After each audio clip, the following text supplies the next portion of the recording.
มหามงคลเฉลิมพระชนพรรษาปวงประชาทั่วทิศนิมิตหมาย28 กรกฎามาพลาวพลาย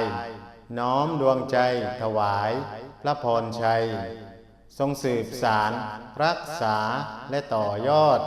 พระคุณสอดส่องล่าสว่างไสวขอพระองค์ทรงพระเจริญยิ่งยืนนานไปสถิตในใจราษฎร์นิรันดร์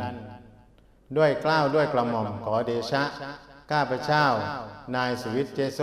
ผู้อำนวยการสำนักงานเขตพื้นที่การศึกษาประถมศึกษาปัตตานีเขต 1พร้อมด้วยผู้บริหารข้าราชการครูและบุคลากรทางการศึกษาสำนักงานเขตพื้นที่การศึกษาประถมศึกษาปัตตานีเขต 1